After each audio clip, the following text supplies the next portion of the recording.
শুভ বিকেল গাইস। তো এখন বাজে হচ্ছে বিকাল 4টে। তো আমি এসছি হলো ছাদে, বুঝলে, কারণ তোমাদের সঙ্গে একটা কথা আমি শেয়ার করব। 2-3 দিন আগে হবে হয়তো আমার একটা কান্নার ভিডিও পোস্ট করেছি, যেটা কিনা তোমরা সবাই অনেকেই জিজ্ঞাসা করছো, আমার কমেন্ট বক্স ভরিয়ে দিয়েছো এবং আমার লাইভে এসে অনেকেই বলছো যে দিদিভাই তুমি কান্না করছিলে কেন, তোমার কি হয়েছে, তুমি লাইভে এত সুন্দর করে হেসে কথা বলো আর ভিডিও করো কত সুন্দর, তাহলে তুমি কাঁদছো কেন, তোমার কি হয়েছে। যেমনটা তোমার লাইফস্টাইল বা তোমার ভিডিওগুলো যাই দেখি তেমনটা আমার অধিকার আছে তোমার চোখ দিয়ে কেন জল পড়বে, কেনই বা কান্না করবে, সেটা আমাদেরকে একটু খুলে বলো।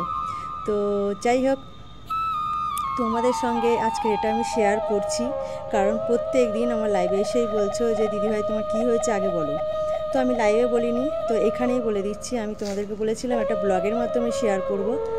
তো মেন ব্যাপারটা হচ্ছে কি জানো তো, জীবনে কোনো কিছু করতে গেলে বা এগিয়ে যেতে গেলে কত মানুষের না কত কিছু কথা শুনতে হয়।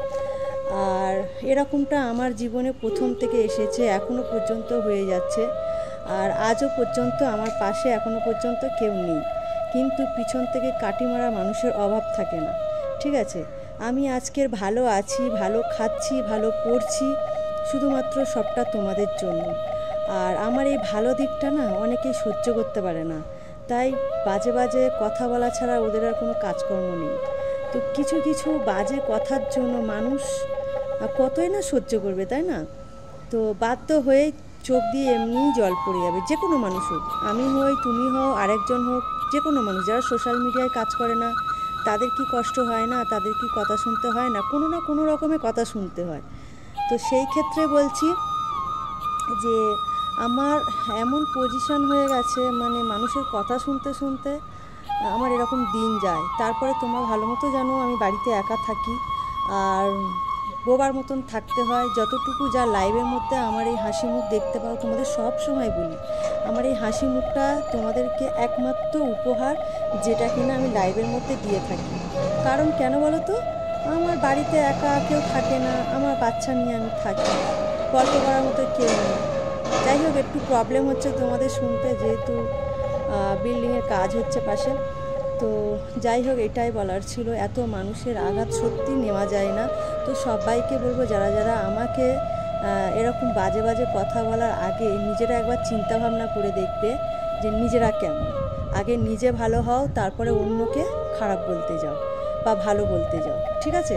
তো এইটুকু বলার ছিল, তোমাদের সঙ্গে সবটা ক্লিয়ার করে দিলাম।